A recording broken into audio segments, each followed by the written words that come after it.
the first question, we'll start with the opposition to Measure Z team.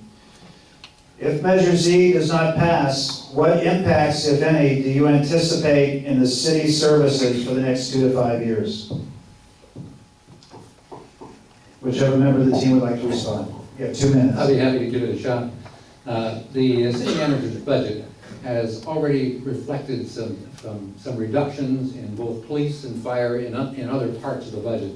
And those will continue for the next 5 years. But as Bob said, over that 5-year period, the reserve funds will be reinstated, and the city will be back in a position where they can again start applying some excess funds to tree trimming, to streets and roads and so forth.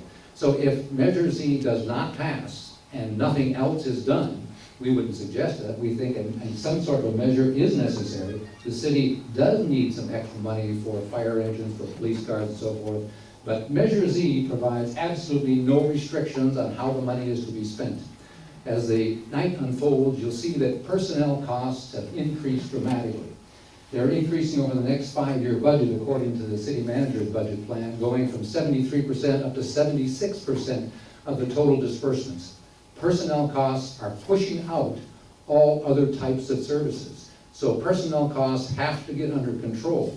Once they're under control, there will be excess funds because all the major revenue sources are projected to increase. Tim Stratton, a quick reply of a lot of things there. So we have taken major cuts already in the fire department. You're running with 1 less unit today than you did on June 30th, 2016. And that is a medical unit near the Goski Center.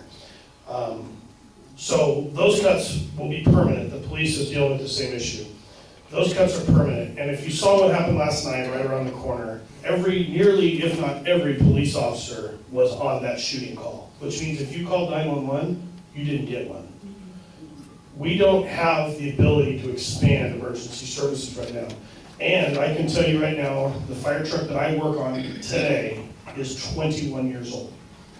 It is in the shop more than it's in service. We don't have 5 years on our fire engines. 2 weeks ago, I worked on a ladder truck. We have 4 ladder trucks in the city. 3 of them were out of service for maintenance. Those are the big ladders on top. Speaking of personnel costs, we've all taken cuts. We deferred a 2.5% raise voluntarily this year.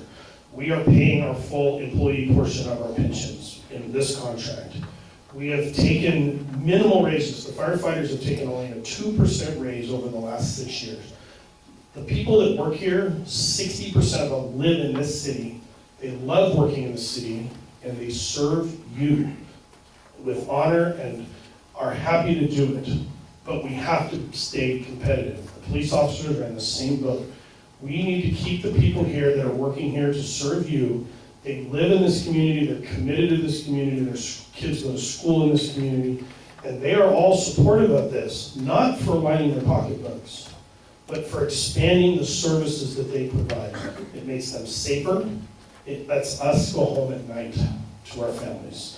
And you can say we need to cut more personnel. It's easy to say that, but each one of these people that work in this city loves serving this city.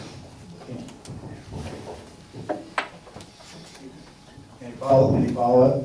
A little bit. Well, the big elephant in the room are the personnel costs, and pensions are the most fastest growing cost in that category, according to the city itself. And the employees just now started paying anything into their pensions, a little into their pensions. But as you increase the salaries today with the formula that Measure Z provides, higher salaries based on higher revenue coming into the city, which Measure Z will be, Measure Z will add 18% more revenue to the entire general fund. So it's going to boost these salaries, some as high as 6% per year, and that's going to boost also future pension obligations.